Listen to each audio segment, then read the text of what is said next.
If you'd like to find out what an over 50-year-old woman has in her Empties makeup box, then please keep watching. So,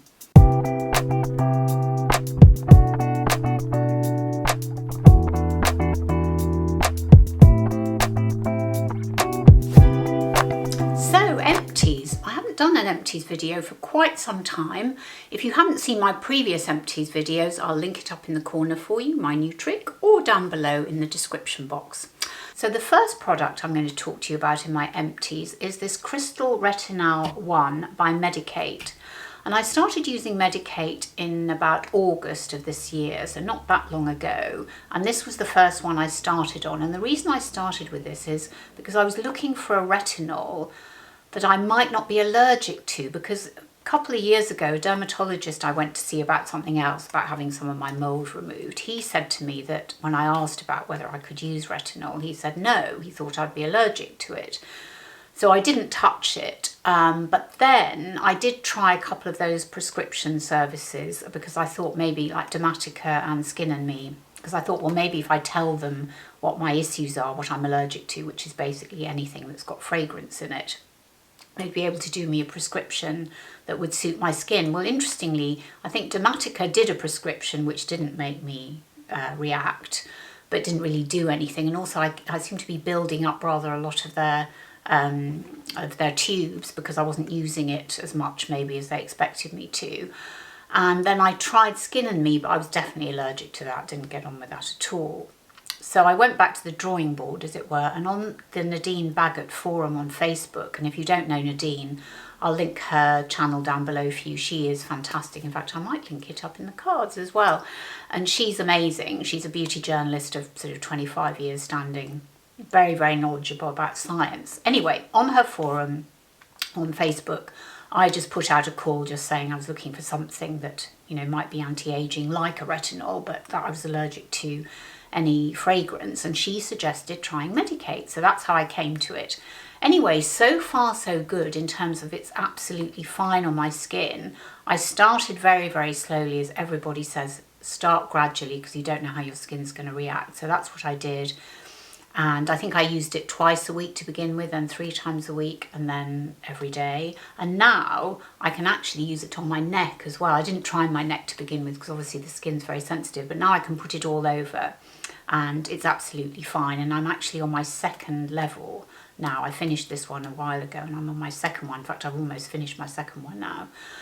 So the jury's really out onto whether I've seen an improvement in my skin. I mean, my skin is 67 years old. It's wrinkly, it's lined, it's saggy.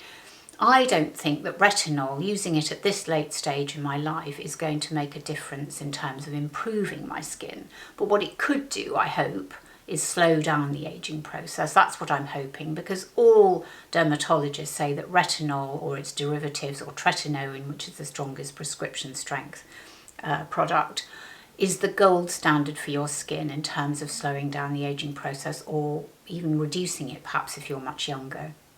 And it helps with all sorts of other things as well. But from my perspective, because I've got normal skin, apart from it being allergic to fragrance, it's normal, it's not particularly dry, it's not particularly oily. I just don't know whether it's going to improve things, but if it does help to slow down the aging process, I'm prepared to pay for it. So that's Medik Crystal Retinal 1, and I have already repurchased it. So my next 2 products are cleansers, and they are the Cerave Hydrating Cleanser and the Inkey List Oat Cleansing Balm. Now these are both fantastic cleansers, I think. I use the Cerave for cleansing in the morning, or my second cleanse, and I tend to use the Oat Cleansing Balm as my first cleanse. I get on with them really, really well. I mean, I know some people say that with the Cerave it can be a bit uncomfortable on their skin, or make it a bit tight. And it's possible that it does make my skin a little bit tight, but that doesn't bother me in the slightest, having a very saggy skin. What I love about it is it's lovely and creamy and smooth. It's got absolutely no fragrance in it, which is vital for me. And it's just a quick, easy cleanse. So I really love the Cerave. And it's funny, with the Oat Cleansing Balm, I was a little bit unsure about whether I was going to like it, because I tried another cleansing balm of theirs, can't remember the name of it, but I'll link it down below for you, which was very odd. It was kind of oily and it was a bit slimy. I didn't really like it at all. But this is not that. This is very, very good. I mean, I love the Inkey List. I think it's a fantastic brand. I heard a podcast a few years ago about how it was started. It was it was a couple who met when they were both working at Boots, and one was a scientist and the other was a marketing executive, and they got together professionally and personally and created the Inkey List. And it's a wonderful brand. It's very reasonably priced. When I started buying it, it was only available on websites like Cult Beauty, but now it's in Boots. It has been for quite a while now, I think, and other chemists. And it is a great brand. It's so reasonably priced, and I really, really love the Oat Cleansing Balm, which does a very good job of removing most, if not all, of my makeup, including my eye makeup. So I have repurchased both of these already.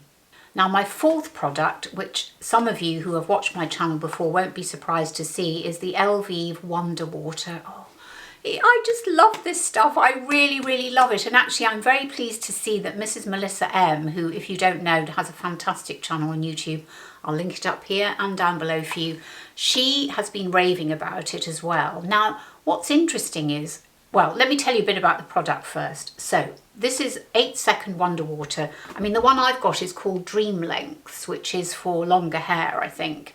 Maybe the Mrs. Melissa M's one is for shorter hair. I'm not sure, because she's recently cut her hair. But anyway, what you do is you use this instead of a conditioner.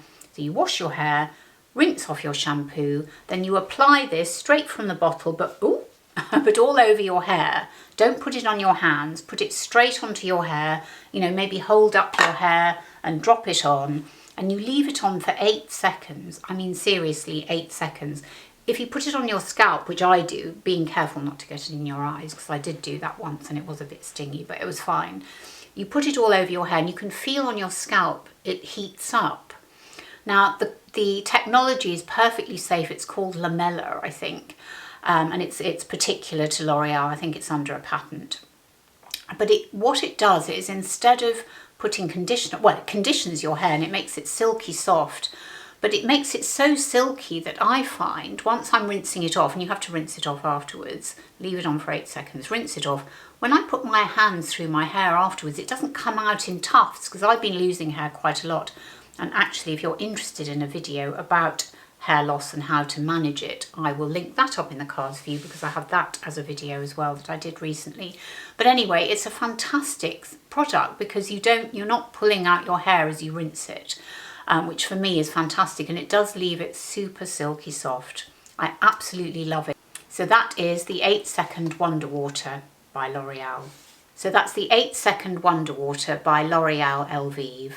So I'm going to talk about two mascaras now. The Bambi Eyes by L'Oreal and the Maybelline Sky High mascara. And they're both fantastic high street drugstore mascaras. So the Maybelline Sky High has a nice bendy wand, one of those rubbery ones, and it's really easy to apply. It's got quite tiny bristles, if you can call them bristles, but obviously they're rubber rather than more like a proper bristle brush. I think what they do is they really coat the lashes very thoroughly with the mascara whilst lifting them as well. I'm not wearing it today, I'm actually wearing the Bambi Eyes, and let me just come closer so you can see, and I will show you what the Bambi Eyes looks like as well. So that is also rubbery brush, but it's slightly different shape. In fact, let me compare and contrast the two. Interestingly, the Bambi Eyes is a little bit more like the Charlotte Tilbury push-up lashes. So let me just show you. So on here you've got on my, well, my left must be your right, we've got the Bambi Eyes, and on the other side, whichever that is the Maybelline. So what's interesting, I think the Bambi Eyes, this one, as I say, is much more like the Charlotte Tilbury push-up lashes. Let me just get my glasses. Because this one almost has, I mean, it isn't quite, but if you can see, there's a sort of flat part in between the bristles. And on the Charlotte Tilbury Push-Up Mascara, that has one completely flat side, which you're meant to deposit, or it's meant to help you deposit the mascara onto your lashes. And then next to it is the comb side, which you then move the product up through your lashes to coat them.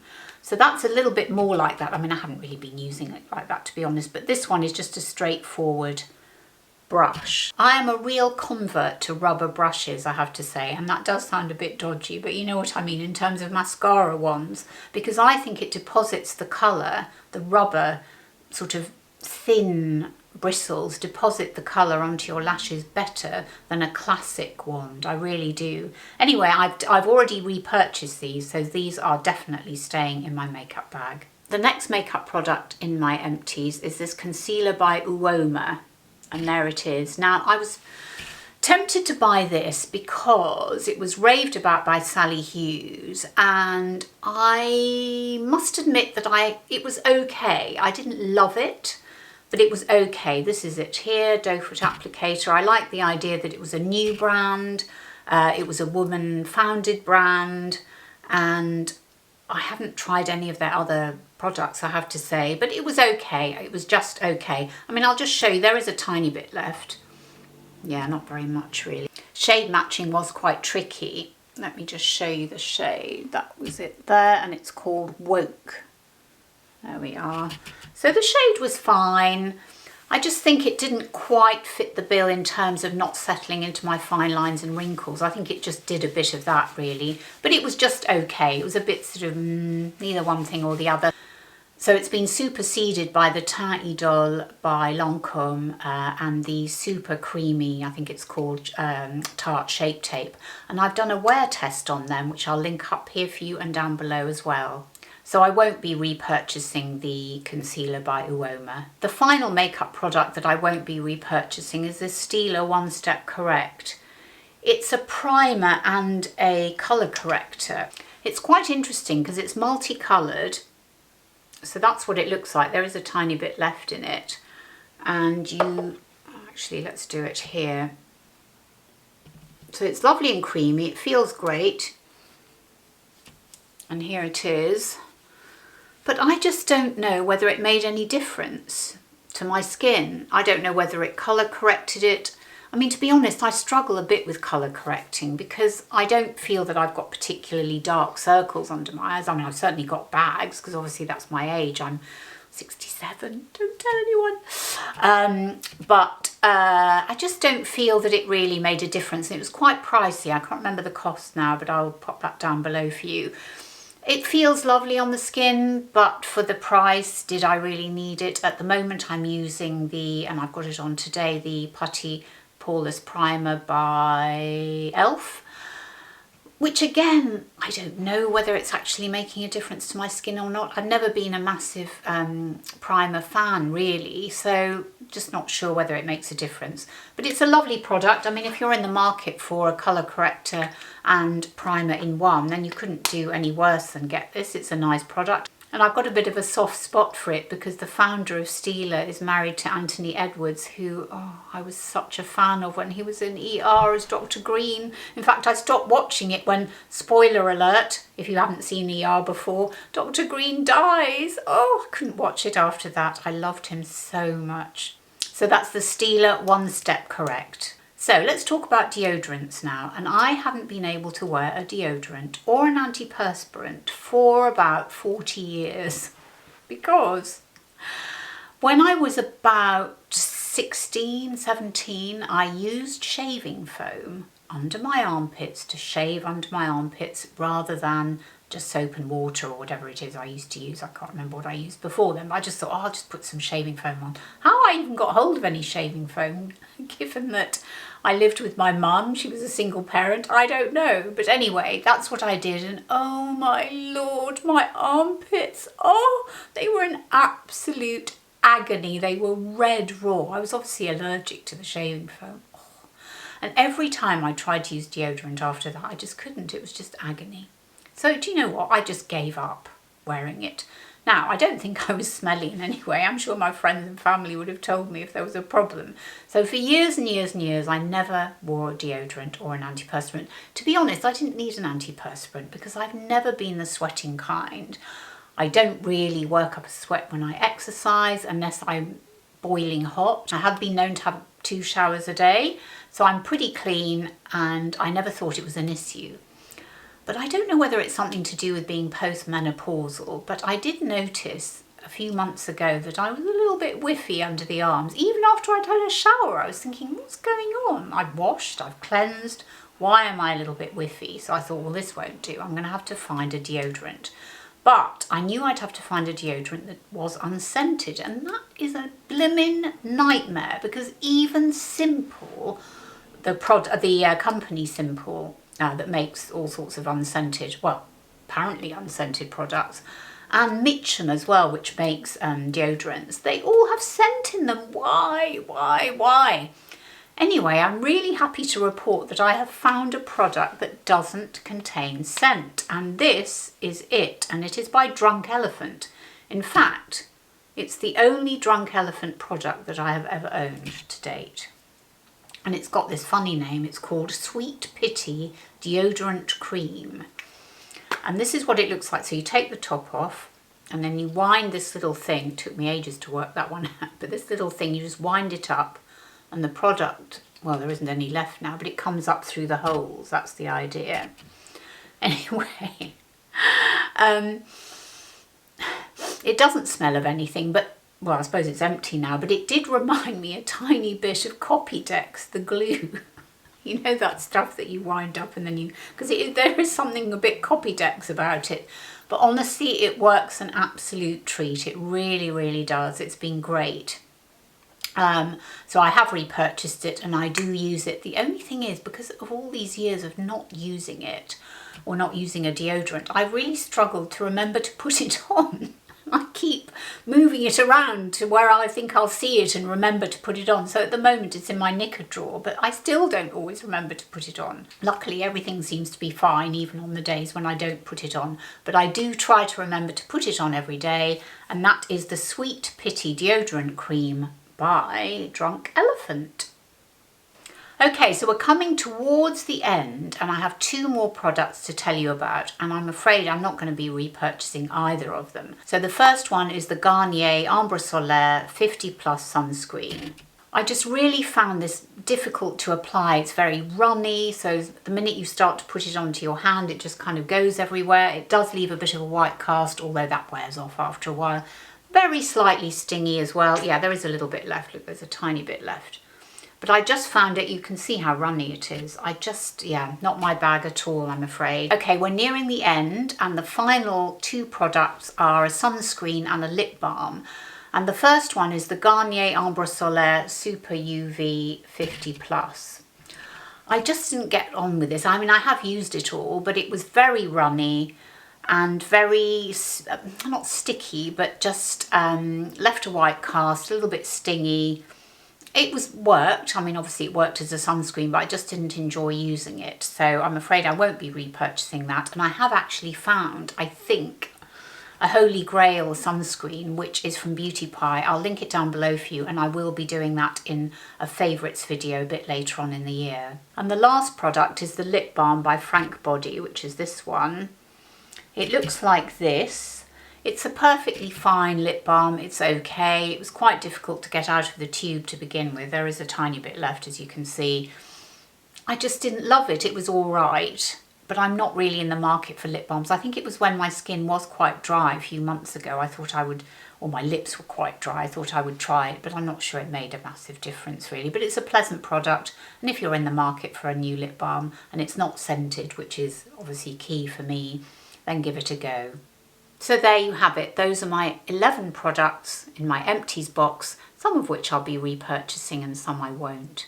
I really hope this video has been helpful to you. I hope it's been useful, and if it has, please consider giving it a good thumbs up. And better yet, subscribing to the channel, because it really helps support it and put my video in front of other older women who might benefit from it.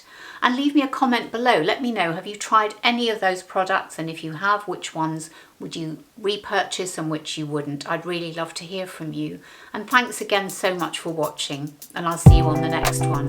Bye.